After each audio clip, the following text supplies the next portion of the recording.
There you go there, guys. I'm just going to click through all the options in the app here. So this is on an iPhone, but it's actually the same on a head unit or like an Android phone. It doesn't matter. Sometimes it's just good to see it in the actual app. Up here we've got our little Bluetooth icon. In here it'll come up if you're hooked to the receiver, and that's where you normally have to be. So that's the little black box that's plugged into like a USB.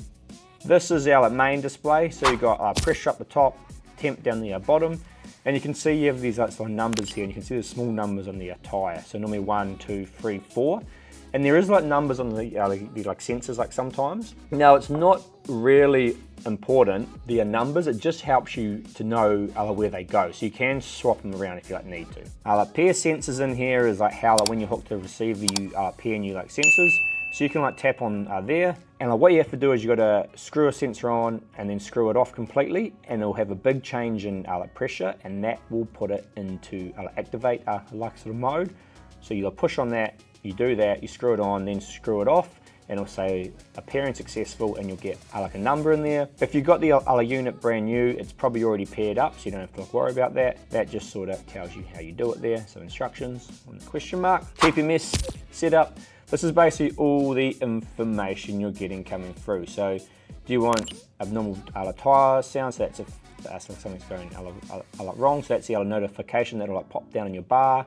That's the alarm. Do you want to display the spare tyre? That's the spare tyre at the back being displayed there. Do you want to add a caravan on the back? Let's say single axle caravan, so you can have the single axle caravan on there. Now to disconnect or connect a caravan, you can just push on the caravan, you can see it grays out or it comes back in. So after you unhitch, you can just disconnect it and drive off, and then click to reconnect it. Keep going through here, so I can turn that off now. But you can see there's a few different types of sort of setups you can do on the back to choose how you want it. You could go like this and turn on the spare tyre, and turn on the caravan spare tyre, and that's our screen at a maximum sort of sensors. So you can see 14 sensors in total. So that's actually how many the unit can take. So they might not be perfectly set up in the tyre positions, but you can use them how you want. Like for example, if you had airbags on the back, maybe 11 and 12 are airbags, 9 and 10 are your 2 spares or something. You can sort of do it so you kind of know. Because obviously you're not probably going to get a caravan that looks like that. So I'll turn that off for now. Pressure units, bar, PSI, KPI, that's for the tyre pressure. Temperature, Fahrenheit or Celsius, that is fine. On-road, off-road. So you can set pressures for your on-road pressure and your off-road pressure. You've got sort of first axle or sort of second axle. So the first axle is the front axle of your car, second axle is the back axle of your car. You'll see if I turn caravan on, I now have a third axle and a fourth axle. So the third axle would be the first axle of the caravan, and fourth axle would be the last axle of the caravan. So you can actually set temps and pressures for each axle, which is quite handy. For example, if you're towing, you probably want to have different pressures on your rear tyres, as they're going to be slightly different. So you can put a high pressure alarm, a low pressure alarm. So if it goes above that pressure, it'll give alarm. If it goes below, it'll give alarm, and a high temp alarm. Those are your manually set alarms. You're also going to have auto alarms. So that is if the pressure increases or decreases too quickly, you'll get an alarm.